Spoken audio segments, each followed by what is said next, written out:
Hello dear children, welcome back to chemistry class. In our last class we had discussed three important characteristic changes that happen during a chemical reaction. That is change of state, change of smell and evolution of gas. In continuation to that, now let us see two more important characteristic changes that happen during a chemical reaction.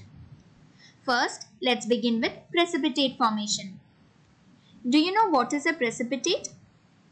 Let's see that now. In some chemical reactions, an insoluble solid substance is formed. This insoluble solid substance formed during a chemical reaction is called a precipitate. Or in other words, when soluble substances present in two solutions are made to react together, there is formation of an insoluble solid substance in some chemical reactions. So such insoluble solid substances are called precipitate.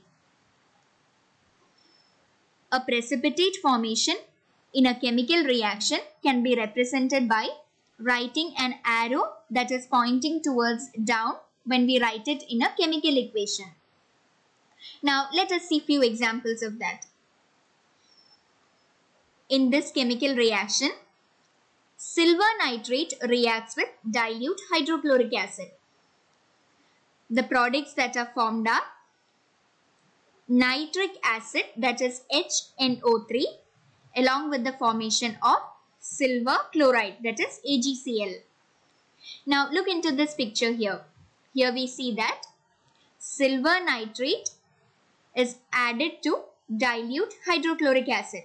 So here, two solutions are made to react together. So the soluble substances that are present in these two solutions, they react together to form an insoluble solid substance, like how you see here, which appears to be in a milky white color. So this milky white color that is present here, that is nothing but the insoluble solid substance formed here during a chemical reaction that is happening here. So this insoluble solid substance formed here is the precipitate formed during this reaction. And this precipitate is nothing but silver chloride precipitate. As I have already told you, a precipitate formed during a chemical reaction can be represented by writing an arrow that is pointing towards down when we write it in a chemical equation. So here we write an arrow pointing towards down next to silver chloride. So this indicates that silver chloride that is formed as a product during this reaction is a precipitate. Now let's take another example. Iron sulfate reacts with sodium hydroxide. Look into this picture here. Sodium hydroxide is added to a solution of iron sulfate. And it is observed that a dirty green insoluble substance is formed here as a product during the chemical reaction. Now this dirty green colored substance that is insoluble, it is nothing but the precipitate formed during this reaction. So iron sulfate reacts with sodium hydroxide to form the product sodium sulfate along with the formation of iron hydroxide. So iron hydroxide is the one that appears to be in dirty green color.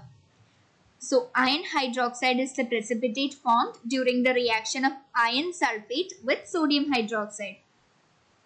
Remember that each of the precipitate has a characteristic color. So this color that is formed during this chemical reaction will indicate that particular product or particular compound has formed as a precipitate in a chemical reaction. Now let's take another example. Reaction of iron chloride with ammonium hydroxide. The products formed are ammonium chloride along with the formation of the precipitate iron hydroxide.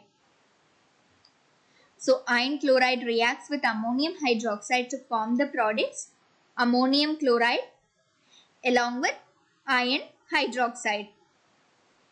So this iron hydroxide that is formed during the chemical reaction now appears to be in this reddish brown appearance. So this reddish brown insoluble substance formed during this chemical reaction of iron chloride with ammonium hydroxide is nothing but iron hydroxide.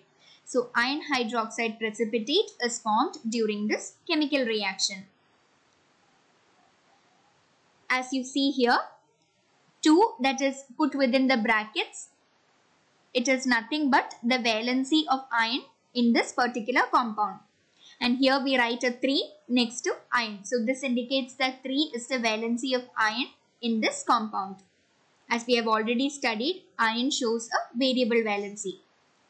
Now let us see next reaction where there is formation of precipitate. Look into this picture. Here we see that copper sulfate is added to a solution of sodium hydroxide. And the products formed are sodium sulfate along with the formation of copper hydroxide. So when copper sulfate is made to react with sodium hydroxide, we observe there is a presence of a pale blue precipitate, like how you see here in this picture. So this pale blue precipitate that is formed is nothing but copper hydroxide.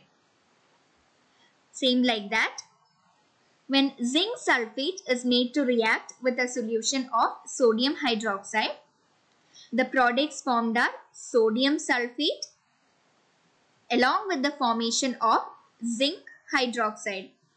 So when zinc sulfate is added to a solution of sodium hydroxide, we find that there is a presence of a gelatinous white precipitate. So this gelatinous white precipitate indicates that there is formation of zinc hydroxide precipitate in this reaction. Now let's take another example of a reaction where there is formation of precipitate. That is, when lead nitrate is added to a solution of ammonium hydroxide, we observe there is formation of a chalky white precipitate. So this chalky white precipitate that is shown here, this indicates that it is the formation of lead hydroxide that is formed during the reaction.